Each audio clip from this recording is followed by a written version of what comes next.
Novas formas de ver. Rubem Alves, sobre a Escola da Ponte. Tudo começou em 2000. Fui à internet.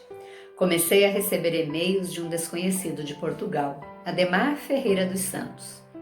Uma brasileira havia lhe dado um livrinho meu, Histórias de quem gosta de ensinar. Ele gostou. Sem nos conhecermos pessoalmente, nos descobrimos amigos. Ele me convidou para ir a Portugal e falar aos professores da Universidade de Braga e a adolescentes de uma escola secundária. Fui e fiz. Foi bom.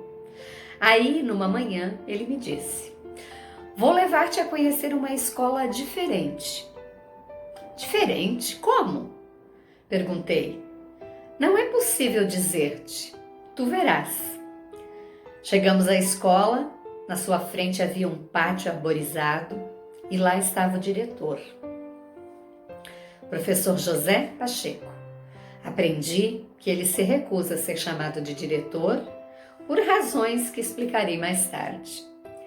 Minha expectativa era de que o diretor, por um mínimo dever de cortesia, haveria de levar-me a conhecer a escola. Homem de poucas palavras, trocamos meia dúzia de banalidades. Vinha passando à nossa frente uma menina de uns 9 anos. Ele a chamou e disse: "Tu podes mostrar e explicar a nossa escola a este visitante?" Pois, disse ela, sem mostrar nenhuma surpresa. Ato contínuo, ele me abandonou e fiquei eu, à mercê de uma menina. Os primeiros sustos.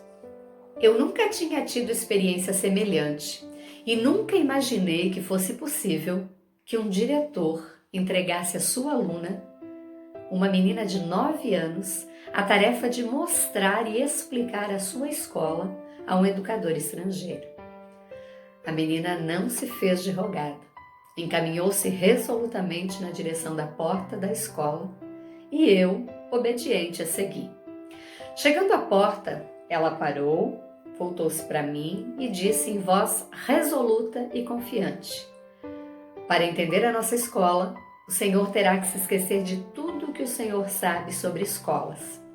Não temos turmas, não temos alunos separados por classes, nossos professores não dão aulas com giz e lousa, não temos campainhas separando o tempo, não temos provas e nem notas."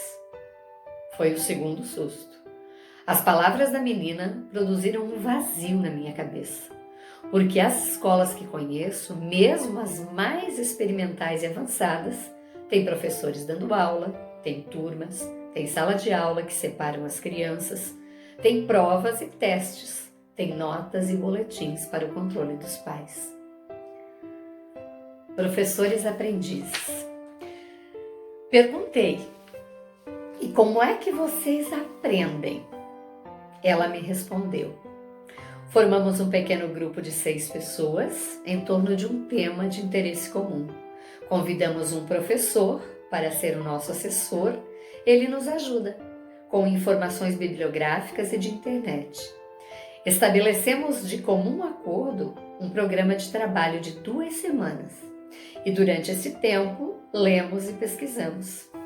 Ao cabo de 2 semanas, nos reunimos para avaliar o que aprendemos e o que deixamos de aprender. Percebi logo que naquela escola não podia haver livro-texto. Livro-textos são onde se encontram os saberes que, por escolha e determinação de uma instância burocrática superior, deve ser aprendido pelos alunos. O conjunto desses saberes se denomina programas, mas acontece que a curiosidade não segue os caminhos determinados pela burocracia.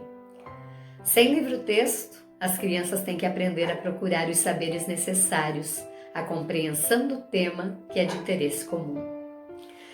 E os professores deixam de ser aqueles que dominam os saberes prescritos no programa. Eles se encontram permanentemente em suspenso, ante o inesperado do interesse das crianças. Os professores não são aqueles que conhecem os saberes, são aqueles que sabem encontrar caminhos para eles. De qualquer forma, os saberes já se encontram em livros, bibliotecas, enciclopédias e internet. Acresce-se a isso o fato de que hoje os saberes se tornam rapidamente obsoletos. Se os alunos tiverem os mapas e souberem encontrar o caminho, eles terão sempre condições de descobrir o que a sua criatividade pede e o que a sua curiosidade deseja. E os professores, por não saberem de antemão o que as crianças querem saber, têm que se tornar aprendizes junto com as crianças. O tal programa de trabalho de 2 semanas, de que me falou a menina, era para os professores também. Eles ensinam o aprender aprendendo junto. O que é muito mais divertido do que ficar todos os anos repetindo os mesmos saberes imobilizados pelos programas. Ficar a repetir o que se sabe, ano após ano, e sem dúvida, uma prática emburrecedora.